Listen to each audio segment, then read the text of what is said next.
Just when you thought we were dead, we are back. Welcome to Staring into the Abyss. I'm Matt Brandenburg, and my co-host that's usually always with me, LeMay Mist. I'm back! It's been like a month, everybody. We're not dead, I swear. Well, I mean, we're occasionally stuck in the abyss, but yeah. Stuck that in just happens. The abyss. And by abyss, we mean the miserable thing we call life. yeah. This thing called life that just hits us and doesn't let us go. Yep. Pretty much. Yeah. Every week for listeners, we're kind of like, are we going to record this week? And then one of us were like, no, we got something going on. It was like, all right, next week. And then that. But we finally found a time, at least for two of us, to get together to chat. Yes.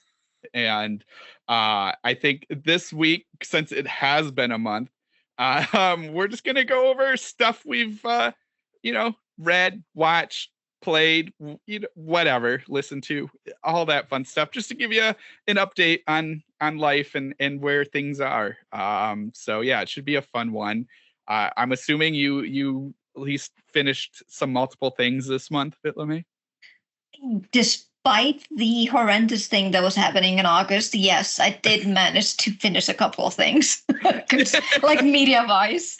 Yeah, I was trying to think. I was like, I know I read a lot, and I don't know if I watched a lot, but I know I read a lot. So I was like, all right, I think I got some things I can talk about.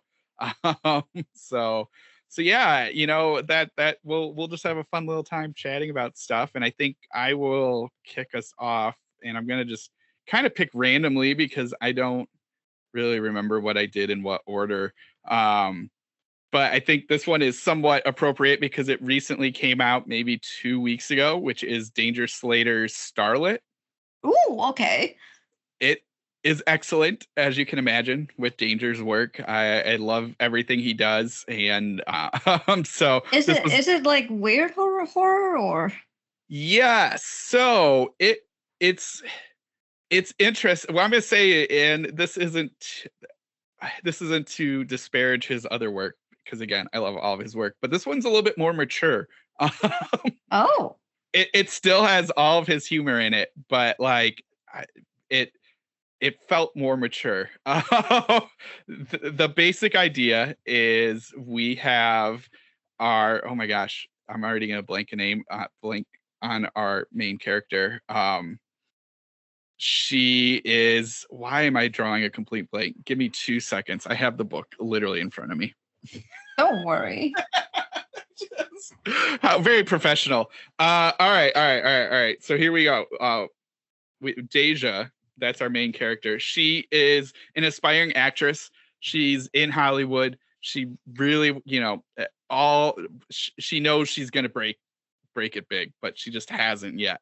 And she meets up with this really famous, huge, almost kind of like a Tom Cruise, or I would say, I'm trying to think what he reminded me of besides Tom Cruise. Maybe kind of like Ryan Gosling's big now still, but kind of like a character, like an actor who isn't as big now as he was 20 years ago. And that is Brandon Bowers. So she, Deja, was a small bit part in a movie, in a TV show that Brian Bowers produced. And he randomly runs into her one day and says, "Hey, you're a big star. People just don't realize it anymore. We should keep talking." So the two of them keep talking. He's off filming, in the middle of nowhere or another country, and they keep messaging back and forth. And here's where a little bit of the Danger Slaterness comes in. He's, and I apologize because this may be gross for some people, but as you can imagine, the two of them are starting to like each other, and they're, sexting back and forth. And instead of what typical gross guys send, which is, them doing something gross, he is having sex with a piece of meat. Oh,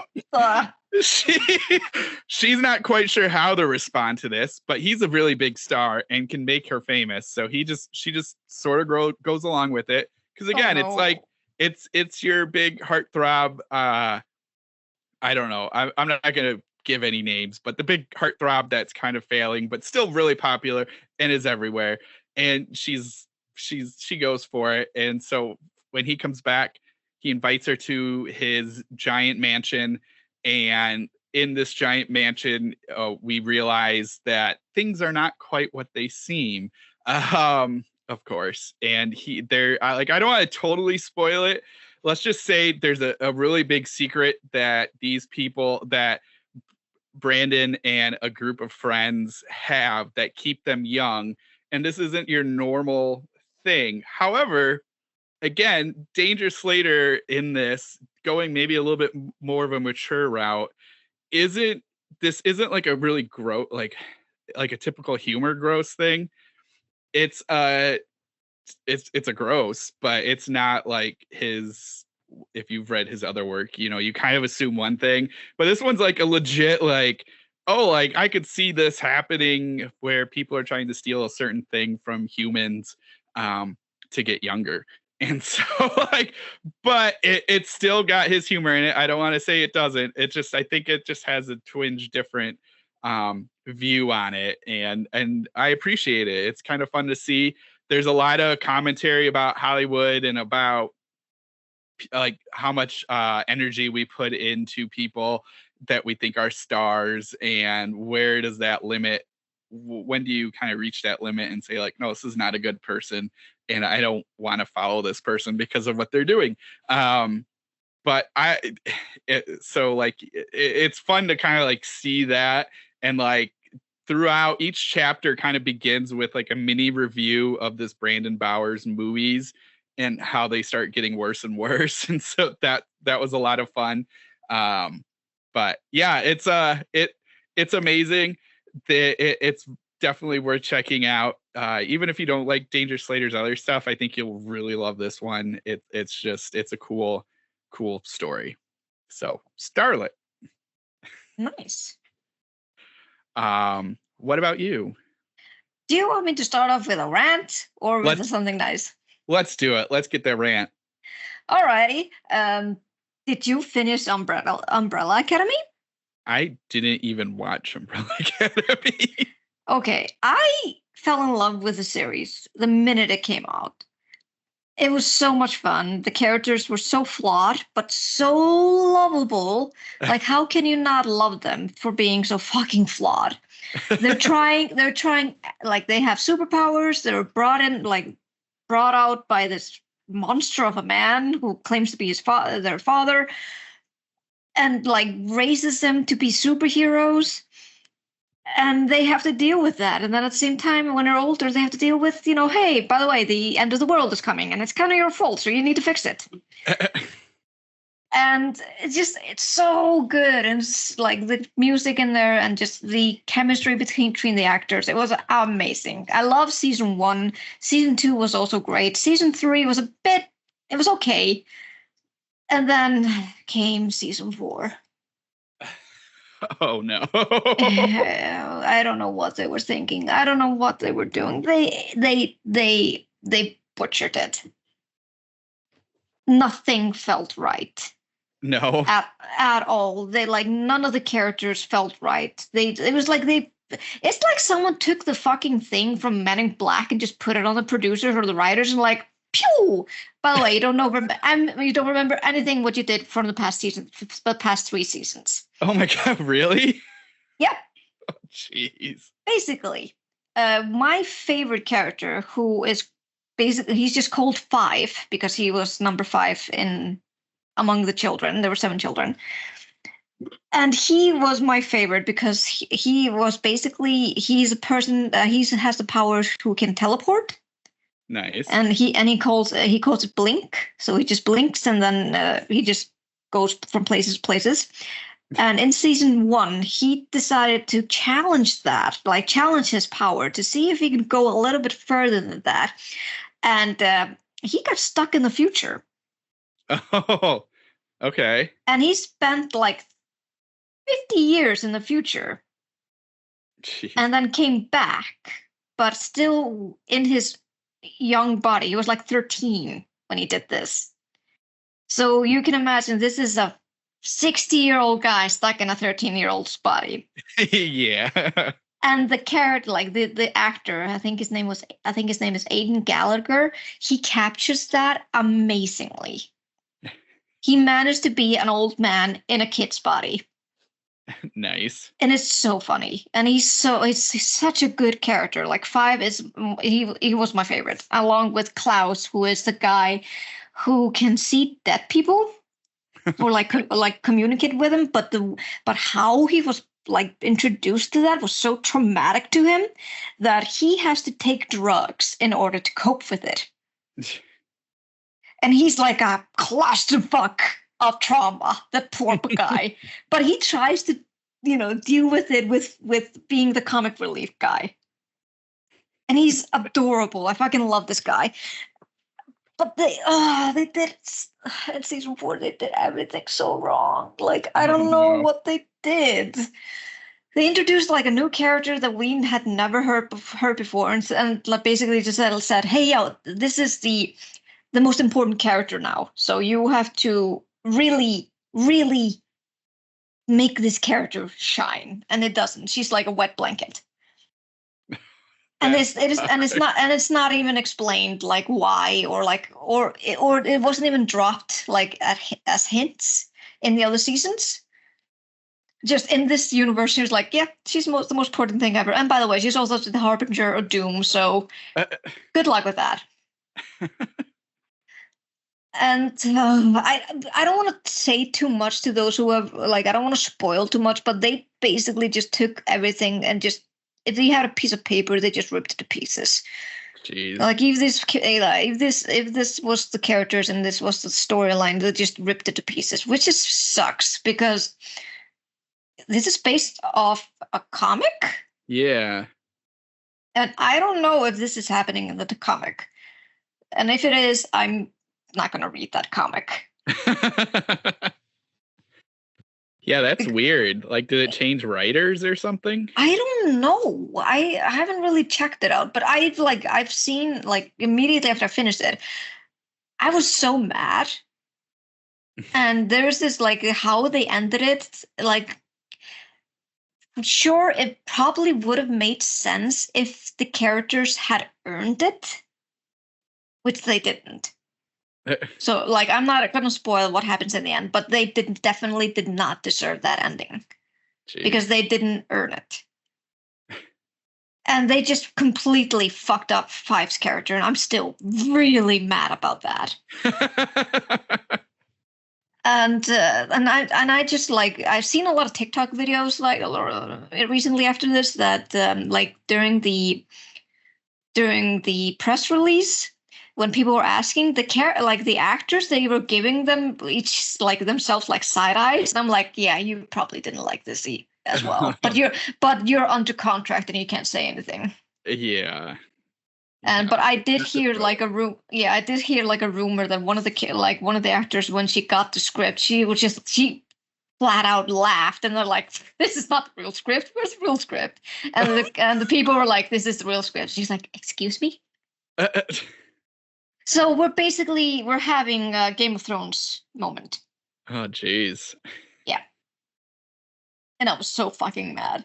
I demand someone else take this project and continue with it because they deserve so much better. These flawed, trying to be human ass characters, they deserve better. Oh man. That's a bummer. It's such a bummer. I'm like, God, it's been a month and I'm still fucking mad. Like, even when it pops out randomly on my TikTok, even though I haven't like been discussing it at all, I'm like, thanks, I'm mad again. Oh my god, I love it. That is just too bad. It is, but if you want to check it out, definitely watch season 1 and season 2, and also season 3 as well. But yeah, pretend season 4 doesn't exist. I've been like so bad at watching stuff. It's like I'm trying to think like, I did start Rings of Power and I know that's still pretty fresh. But I've only watched the first 2 episodes of the second season and I'm enjoying it. I know there's some people who don't, but I'm enjoying it. But otherwise, yeah, I just can't think of what I just haven't been watching anything. It's weird. Um, let's see. So my second pick of the month was Carson Winter's Spectre is Haunting Greentree. Oh, I've been like seeing a lot of good things about that. We were gonna read it at one point, are we? I thought so. Maybe I won't talk about it. No, I'll give my gist. Yeah. You gotta pepper it in for the listeners. Exactly. Well, I'll say it's worth checking out. It's really good. It's like Is it like a haunt? It's like a haunted place, but takes place in a town or a cornfield, right? Yeah. So the like really basic story is Karina, our main character. She moves to this town called Greentree.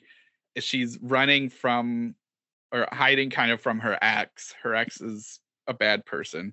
And so she is starting fresh. She has a friend that lives in Greentree, and the friend said, come on over, cross country, come meet me here.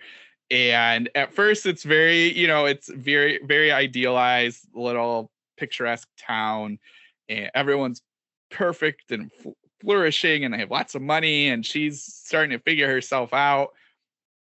And then there's a party, and at this party we realize people are getting sacrificed. So that's when you start realizing, oh, there's not good things. And if you've seen the cover, this won't spoil anything, or read the back, that won't spoil anything. It's scarecrows. There's scarecrows in this town that are taking the sacrifice to make this town idealized and perfect, and they protect everything. But the other side of it is, and what I think Carson does here, and which is really cool, is we get these kind of speeches from the scarecrows. They're not really like talking to anybody. They're talking to us, the reader. And it's very like worker focused and anti-capitalist. And so like these scarecrows are saying how like they've been doing their jobs every day, scaring away crows, because there are no crows in this town, and protecting the crops and all this stuff, and nobody appreciates them. And so we're taking down this whole society, because it's always the workers that get stomped on and everyone else gets raised up. So there's a lot of speeches of that in there. So like it, like I don't want to spoil everything. There's a really interesting thing he does with the X story, because as you can imagine, the X is still around, and the X does find her. That's not really a spoiler. It happens pretty quick in this, but that's something we've seen before in lots of movies and books and shows and everything like that, is somebody runs from the X, and the X clearly is going to come back and make a point, because we're getting POV shots from the X. So again, no spoiler. We know it's coming back. But what he does with that story idea and with that kind of trope, I guess, it was really interesting, and I actually really liked it, and I actually was kind of shocked when it happened. So like it's something you don't expect, and it's pretty cool. But no, I really love this story. It's a really neat idea, and it's fun. I know he was trying something different and wanted to do something. This is the one he was nervous about. I'll say that. Talking to him about it. But I think it worked really well. It's a neat story. We've seen parts of this. Of course, we've seen the town that does something evil, and we've seen killer scarecrows, and like I said, we've seen the X. So we've seen these parts, but what he does with those parts is different and new, which you can't complain about. So I think that was really cool. So it's definitely worth checking out. Tenebris Press, pick it up, and maybe we'll talk about it at some point. I'm not sure. So Yeah. yeah. So yeah, that yeah, Spectre is Haunting Greentree. What else you got? Me? Yes. Well, I did finish the latest from Nathan Ballingrud's trilogy, Crypt of the Yeah. Moon Spider. Okay. So I've heard bits and pieces about this. Yes. Is it It really spidery? Yes, but no, like if you have arachnophobia, it might crawl onto your skin maybe a little bit. Okay, I, good to know. I don't have a lot of that. Maybe because I didn't allow myself to get too engrossed in it. But the descriptions are gnarly though. Oh God. But this book is weird. Like he really shows himself to be a weird horror author. Which is good because, like, in my case, I've only read one short story by him that I really liked, and it didn't have that much of a weird in it, as I recall. Yeah, I think I've read Wounds. Yeah, it I'm was trying Wounds. to remember. Okay, was that the? I'm trying to remember what story. Well, anyway, go. Yeah, it didn't like as if I can recall correctly, it didn't have that much weirdness in it. Yeah. But this is about Veronica. She is being sent away to the moon where there's an institution or basically asylum for the mentally ill.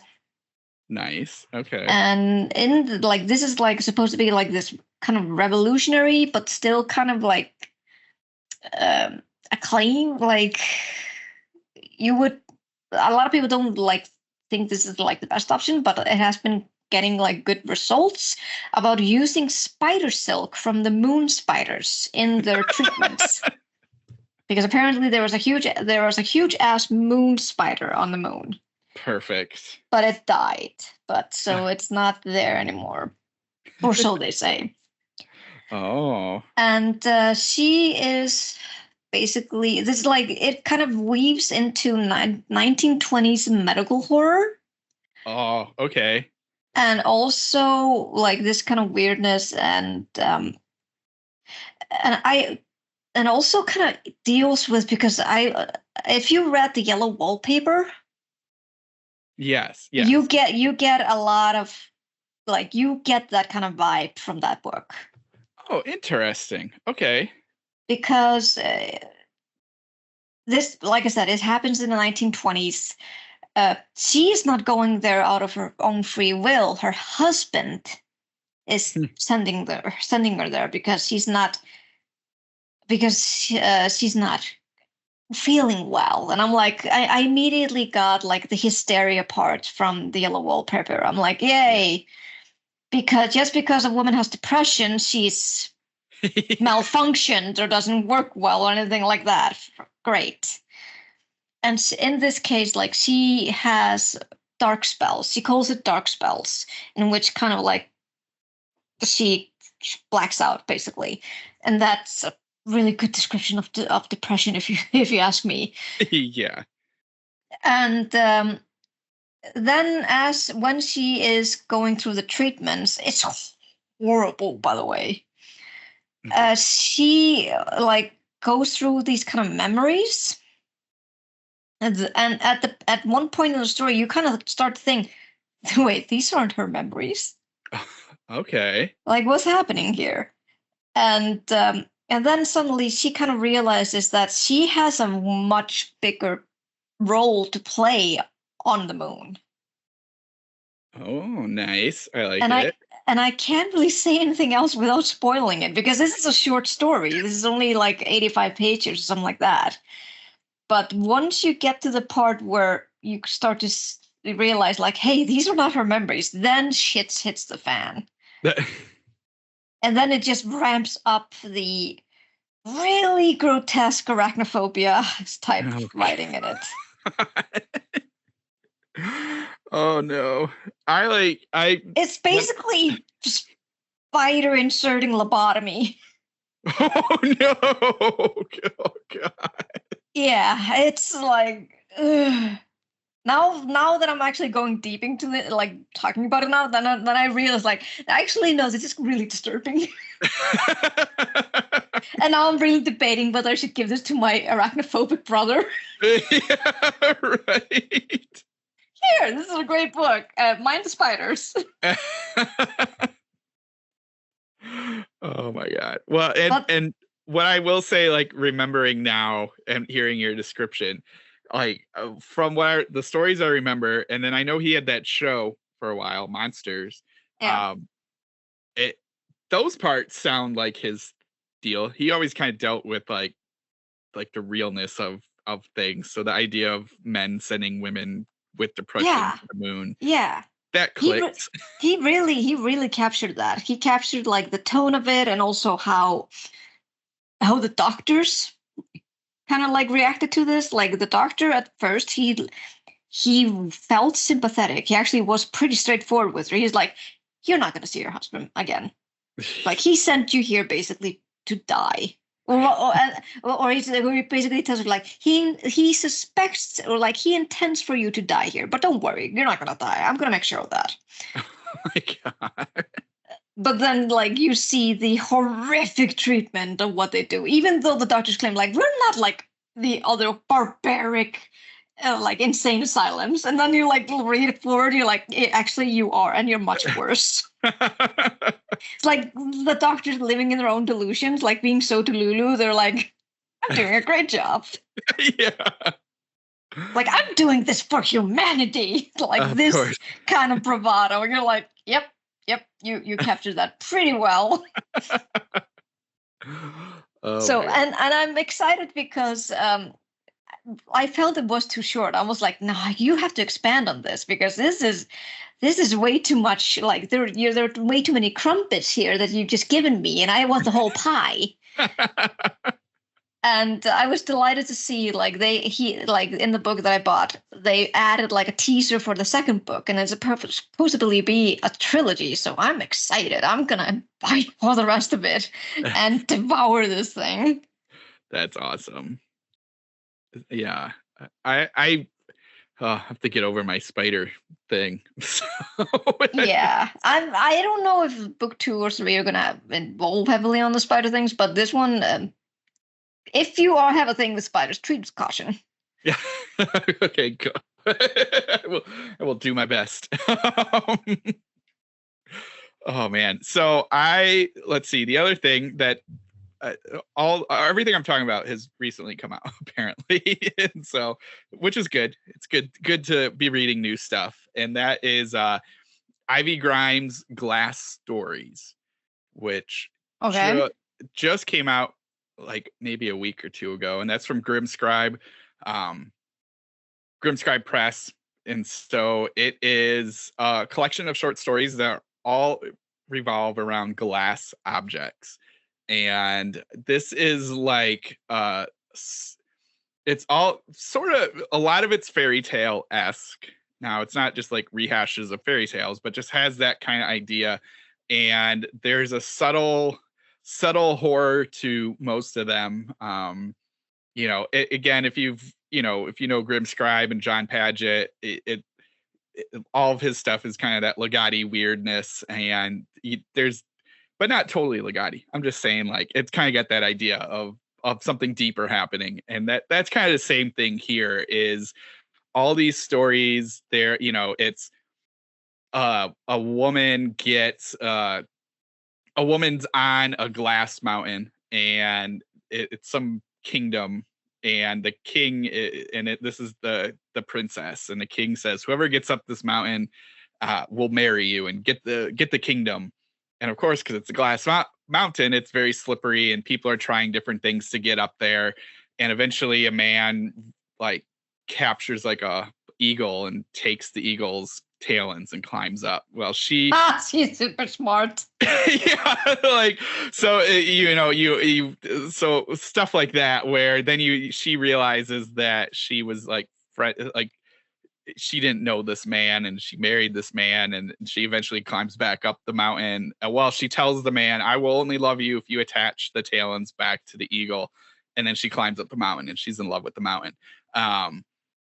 or there's like a story about, I think this was the glass apple one, where again it's like a not quite a princess but something like that, and she can see future visages in this glass apple, and she does everything she can not to eat the apple, but eventually she tastes it and it tastes wonderful, and she lets all these other people eat it, but then eventually like they all bad things happen to them. So they're all like, so there's stuff like that, and there's like just really interesting how she can find the use of different glass objects to make these stories, and there's just like little unsettling things that happen of like the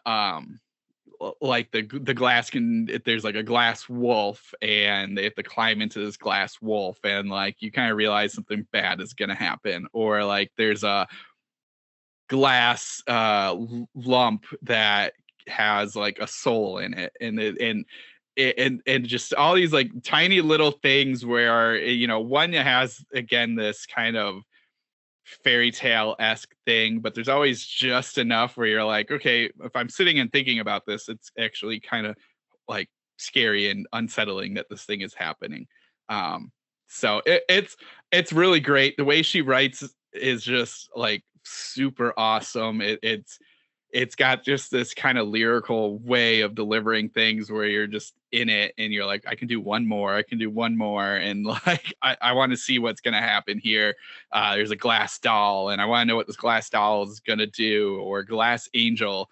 So and like the interesting thing, and I kept trying to figure it out, and it's a good like just, I don't know, mind experiment, or maybe something to ask her, is the story at first, like the first short story in this collection is about a glass house and a witch that lives in the glass house, and she can see out and see people on this, like, she's basically got tenants that live upstairs, and this like girl comes to the house, and the girl like is her parents pushed her out, again fairy tale, like we can't feed you anymore, you go out in your wild kind of thing, and the witch is like feeding her stuff and like taking care of her, and she's like, well, what do you get, you know, sitting in glass chairs and glass food, and so it's all glass stuff, and eventually the girl like goes upstairs, and the witch is like, well, I'll never see her again, I wonder what's going on up there.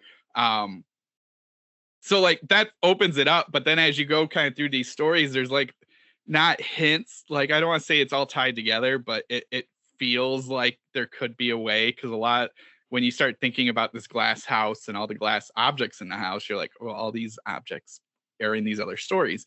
Did she plan it that way, or did it just sort of happen? I don't know, but it's kind of fun to imagine and play with. So it's, you know, I think it's very under the radar. It's one of those collections that I think people who know will love it, but I think more people need to read it, even though it just came out. But I think it needs to be more popular. So, glass stories. It's very weird. Oh. Let's see what's next from you. I actually went to the movies with my brothers. When was it?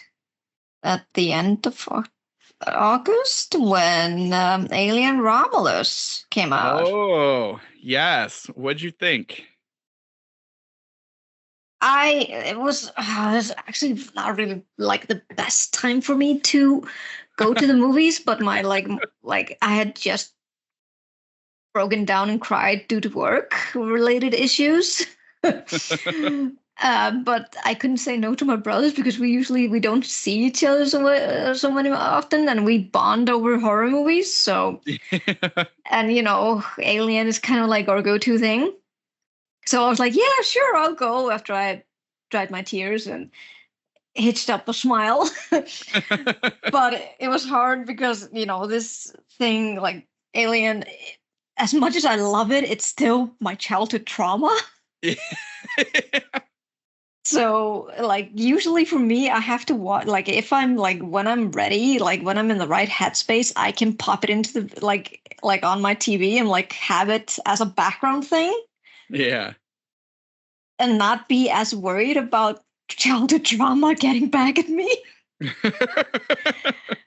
But now, like, I had to go to the actual movie, and I'm like, okay, it's gonna be okay. And then I had to fight my anxiety the entire fucking time. Oh, geez. It wasn't the best movie experience, but it was. It was. I can say it's good. I won't Okay. say it's. I won't say it's the best thing ever. Like my brothers, they fucking loved it. But and I like and but as I came like a couple of days after that, as I processed everything in the movie, it's just a rehash of everything. That's what I heard. I heard it's a big rehash of Aliens. It really is, and I just also like I don't understand why it has to be kids. Yeah. I mean, I say kids. They're like young adults, or like in their 20s. But to me, I'm 37, so I'm like, these are fucking kids. Yeah. So that kind of also like didn't made it worse for me. I'm like, why are kids here? I mean, was it just to get the demographic to get more kids to watch this movie? Yeah. While the rest was to get all us millennials to watch it.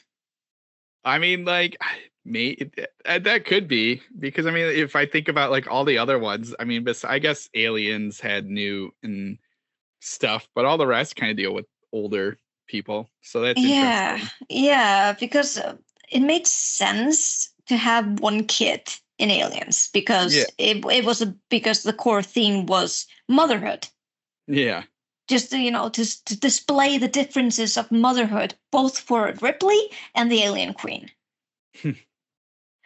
But I didn't see that here, and also I did not relate to any of those characters. Like they were giving zero fucking like scenes to actually give them a personality, or just give them, more motives than just I want to get off this planet. The Valen-Yutani is making us miserable, and I'm like, yeah, that's what you do when you're working for this fucking company. Yeah. But the only and it's funny, that's the only character that I actually cared about, and the actor who actually did shit was the android. I usually hate fucking androids. In movies or in real life? Both. It's like Terminator Judgment Day made me really sus with anything machine, And I'm still on the part that we're probably gonna die because of the fucking machines. So when a movie or a TV series actually makes me care for the fucking machine, then they've done a pretty good job. Like the 2 Star Wars movies, like Rogue One, I cried like a fucking baby when K9 died. Yeah. It's like, no, why did you make me care for a machine? Doesn't have a soul. It doesn't have a soul. And then this guy, like this android, I mean, it's also kind of a kid, but they also made him severely autistic. Oh, wow. Okay. And like, I might be undiagnosed with autism. I don't know, because I related to that character so much, and I'm like, God, if that fucking android dies, I'm gonna be super fucking pissed. And he did a really good job of capturing this kind of like malfunctioning android, because he is kind of like a defunct android in this, or like a synth. Okay. And then in the movie, he kind of like basically gets an upgrade, and he becomes like this superior machine. And he really captures that, like the level of calm that comes over him.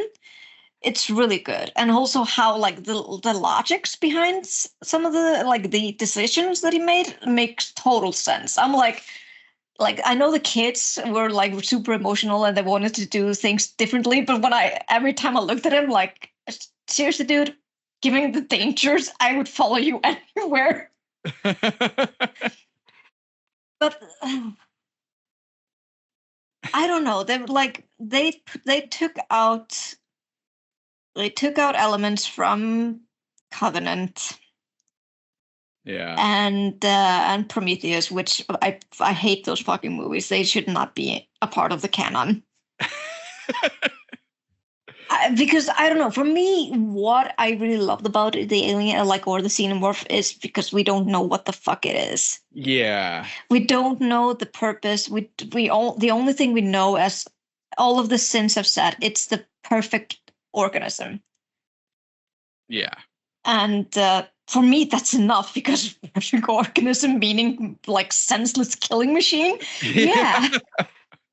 That is terrifying to me. And I'm like, I don't need anything else. I just make it be a mystery. I don't need some kind of fucking deacon mythology or something like that. Like, oh, it's supposed to be, God versus man. And you're like, I don't know. Yeah. Stop it. Just I make mean, like, yeah, it's like that's a fun concept, but when the first 4 movies don't have any of that, then it just feels like you're kind of shoehorning it in there. And like yeah. Because I mean, I know Ridley Scott had like ideas about it, like in the first Alien movie, when you see the engineer, what they're called. Yeah. But that's also what I liked. It was like the complete mystery about it. Like, you see this, you're like, whoa, those are big ass man. Like, who the fuck were they? Yeah. And then afterwards, you kind of forget about it because you're dealing with a fucking killing machine. Yeah. So they put that in the movie, and I'm like, why? And there was also some inconsistencies. I don't know. Like, at first, I thought I could explain. Like, I didn't mention this to my brothers because they would argue with me. Because especially my little brother, because he's read a lot of the Alien books. Mm-hmm. And at the same time, these books are not canon. No. So what he would say, I probably would take it with a grain of salt. But at the same time, like, he would be super pissed off that I would question what happened in the movie. I've read a couple of the Alien, like, at least I'll say the recent ones, probably in the last 10 years or so. And they are very fun, but yeah, they're not like canon stories. Exactly. They're like just half of them are based off of like, or take something off like out of a game. So I don't think the games are exactly. So it's some of this. It's weird. Like this is gonna be a spoiler, and not a spoiler-ish, but you see it in the fucking trailer. So you see that there's a facehugger that attacks the bold girl. Mm-hmm. And wraps itself around her and everything, and you're like, yeah, and then you see in the in the trailer also that it's about to burst out of her chest. Yeah, that took 10 minutes for the alien to just to incubate in her. 10 minutes, while in the original movies, in the first and in the second, it takes a couple of days. Yeah. They're just super, I don't know, sperm. Yeah. No, I don't know. It makes no sense. Of like, why is it taking so fast for this one to go? And then it also took the alien to mature enough. Another 10 minutes. Yeah. Like a 15 minutes to mature. And I'm like, how is this fucking possible? Like, this doesn't make sense, especially because this was supposed to be after the first Alien film. Okay, I was wondering, like, timing wise. So this takes place after the Alien, like after Alien. Okay. Like a couple of months after she ejected the thing out of space. So is this supposed to then, like, does this lead us to aliens, or is it just sort of end and then? I don't know. Like, it was really vague. Okay. It might have happened, but because I was battling my anxiety at the same time, I might not have caught it. But it's like there were some things like like in what happens in the setting. I'm not gonna spoil like the setting or anything like that. But there were like a lot of them there, a lot of the creatures. Okay. Yeah, I like. And like I said, I was like trying to convince myself, like, okay, so if it took such a short amount of time, it might be because of X versus Y. Yeah. But then later on in the film, you go into a hive Okay. where they see a lot of trapped people, dead trapped people. And my question was, why do they need to do that if the hibernation is so quick? Right. So this you can see why this is a problem for me. Yeah. And why I'm not that ecstatic about the film, because for me, like they took verbatim lines from Aliens. Just gotta remind you, like, remember that part in the movie? Yeah, but add a quirky ass little girl instead of Ripley, because Ripley wasn't badass enough for you. Oh. So yeah, they were like, it's a fun film. Like what I really appreciated at the very beginning, actually, I really, really loved seeing the conditions of the people working for Weyland-Yutani. Yeah. It was basically they were indentured workers. And I loved that. Like I wanted more of that. I was like, let me see more of how the conditions are so fucking bad that they are really driven up to the point that they need to go away. Yeah, like, and to again go back to the books, they play such a bigger role. Like I actually didn't see Covenant, so I don't know if they play a big role in that. But I remember them playing a decent, like they're kind of big in Prometheus and stuff like that. But what you're talking about, that is a huge role in the books. There's one I can't remember where like that's like we spend most of the time like in their, I don't know, factories and their stuff like that. And so that was interesting because it's always like this kind of subtle behind. It's about like the movies themselves are anti-capitalism, if anything. Yeah. Yeah. And like, yeah, they're always that kind of like looming shadow is this corporation. Yeah. It's like they own you, so you have to work for us. And they always try to make it like see that like this company will save you. Yeah. When in fact they're like, actually, we want these kind of killing machines that will kill all of us. So yeah. Yeah. That's always like, we want these to make weapons or to use them. Yeah. Exactly. So I really enjoyed that in the movie, but at the same time, I wish I had seen more. Yeah. Because it was so fucking weird that suddenly this group of kids, we're talking about fucking kids, there are like 5 of them. And one of them can just pilot a huge fucking spaceship. Yeah. It's like, where did you learn that? Yeah. And why didn't you just try to, instead of doing this plan that they're doing, I'm not going to spoil it, like instead of doing that, why didn't you just craft another fucking, train someone else to do the spaceship and you just go quietly? Yeah. You just go out of the planet. Because it's not like they know, because, they're part of Weyland-Yutani, but at the same time, it's not established how well they are keeping checks. Yeah. With everyone. Because there was also like this plot point as well for the place that they're going. I have a sneaking suspicion that Weyland-Yutani would know about it. So I'm like, give me more reason, give me motivation for this. Yeah. Otherwise, you're just one-dimensional characters, and I couldn't give a flying fuck if you died.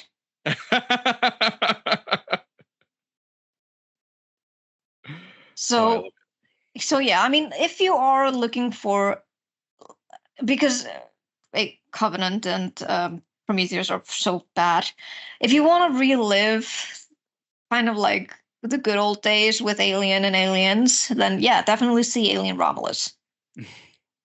But don't expect too much if you're thinking that this will advance the story, because it won't. Yeah. Well, and there's supposed to be a show. I think there's a trailer, maybe, but I haven't seen it. Yeah. There's and apparently it happens on Earth. Maybe. It says alien and then colon Earth. Oh, all right. Well, that'll be interesting. I hate that, to be honest, because Yeah. the reason for the movies is because they're trying to keep it off Earth. Yeah. Yeah, and in fact, I'm again to go back to the books. I think there is comments about, what they're doing and not being on Earth, but I don't know. That's weird. Who knows? Yeah.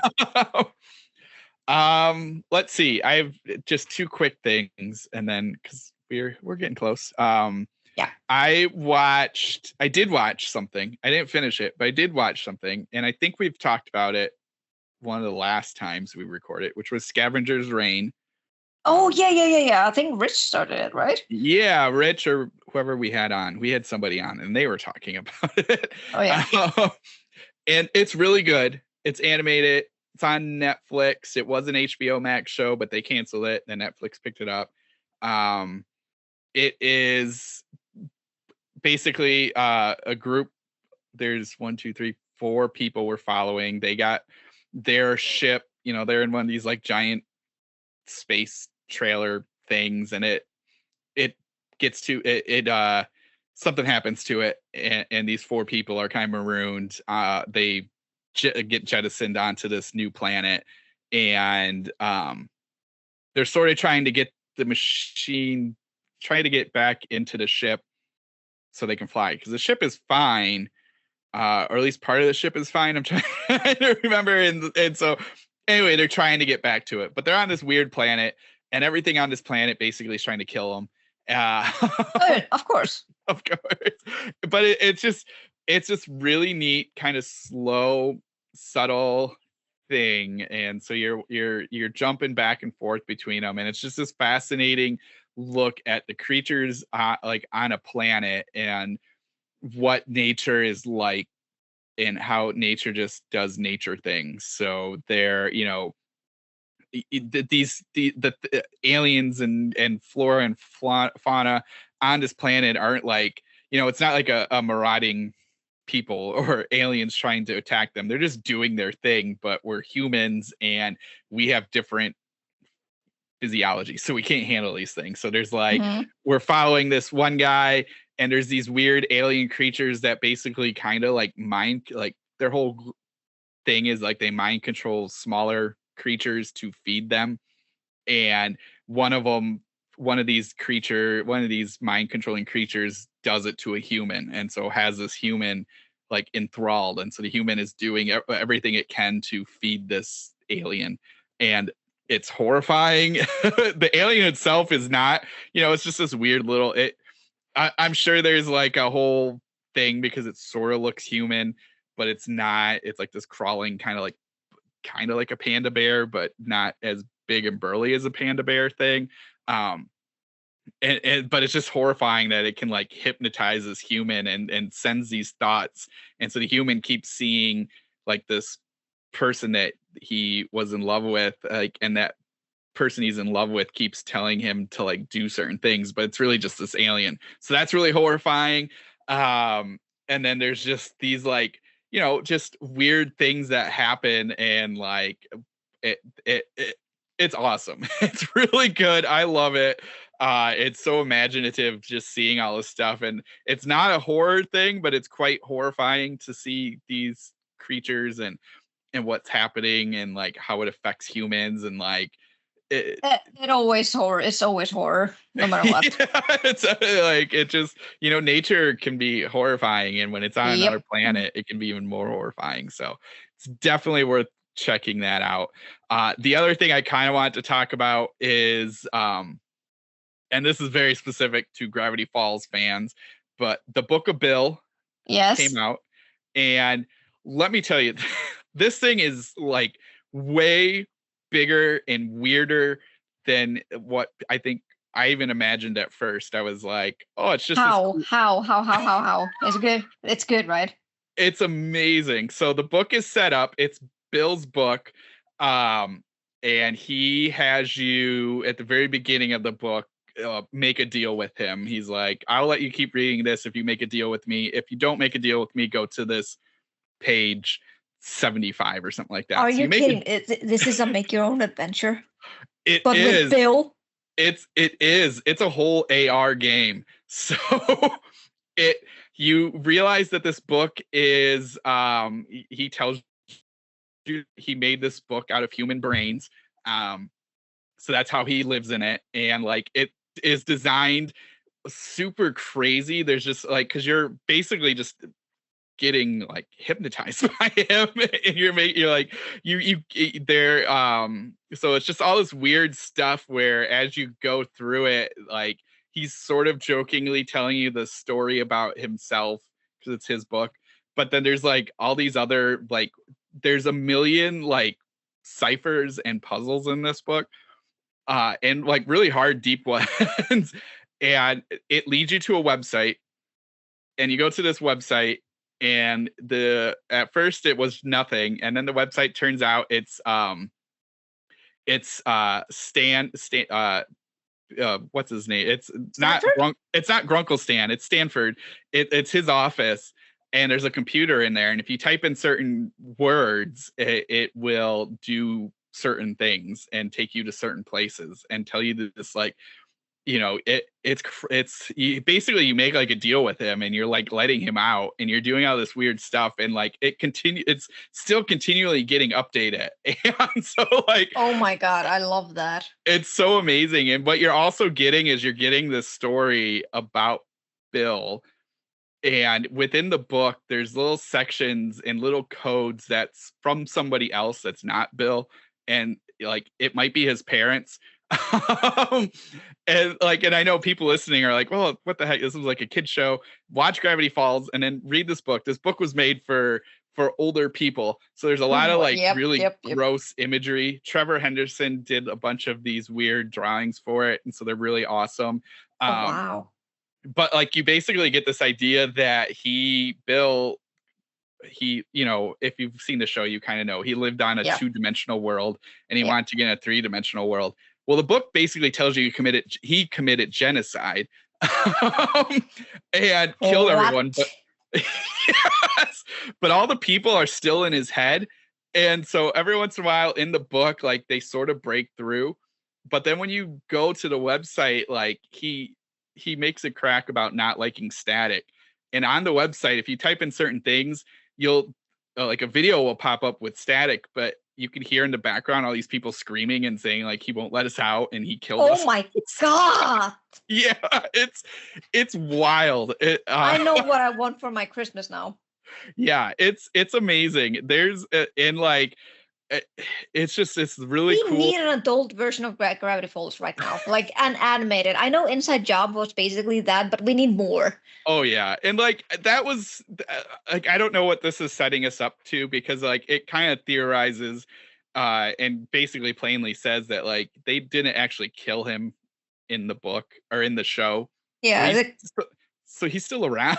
They probably just banished him somewhere, and he found a way to come back. Yeah, so like for everyone listening, like if you haven't seen the show, definitely watch the show. But like this book, like it deals with like it's way weirder than I expected, and it deals with a lot of wacky stuff. And there's like a really funny part where, and this leads to the code to the website, is like he gets mad at us, the reader, for something. And so there's like 6 pages of The Great Gatsby just in the book. It's like literally just The Great Gatsby, and you're like, what is happening? And then it like goes back. But it's amazing what they built. This is a really cool book. If you're into weird stuff, if you love Gravity Falls, definitely check it out. But like this is like a whole we didn't like what it was going to be this, but then you find the website and you go to the website and you're like, oh, what's this? And then you figure out the password. And yeah, it gets a whole crazy. You create like you can make a deal with him, and the whole website turns into this really weird thing. There's this whole like concept about how strange it was that Mabel and Dipper survived, and honestly, there's multiple like universes where they didn't, and so like the book, it just shows all these like dead Mabel and Dipper, and you're like, what is happening? What the hell? I need this. So it's a very fun, neat, like way to deliver a story, and yeah, it totally fits with that, and yeah, it was, and like they did put a warning. They're like, this is not for kids. This is a little bit more in depth and a little bit darker than what they expect. So, which was cool. But amazing. Yeah. So, that do you have anything else you would like to discuss?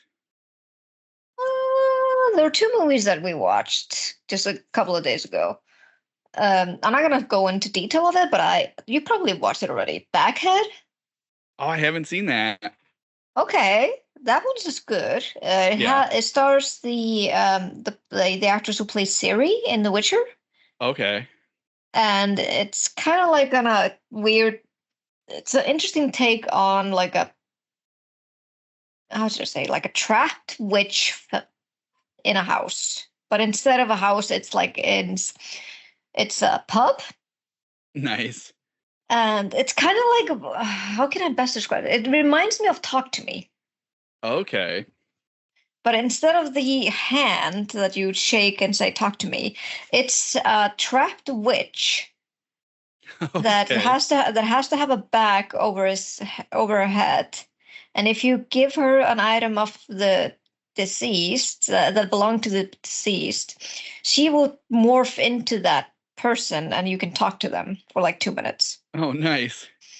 Yeah, that is like Talk to Me. Yeah, it's kind of like Talk to Me, but it's more basically it's a British version of Talk to Me. But it came ahead of Talk to Me. You know, Australia is always a little bit behind. And it was a good one. I enjoyed it. It was like a interesting take on it, and the witch was pretty good, and the ending also came as a surprise. Did not expect that ending. Nice. So it was on British Netflix. I don't know if it's on the American one. So check it out if you can. Yeah.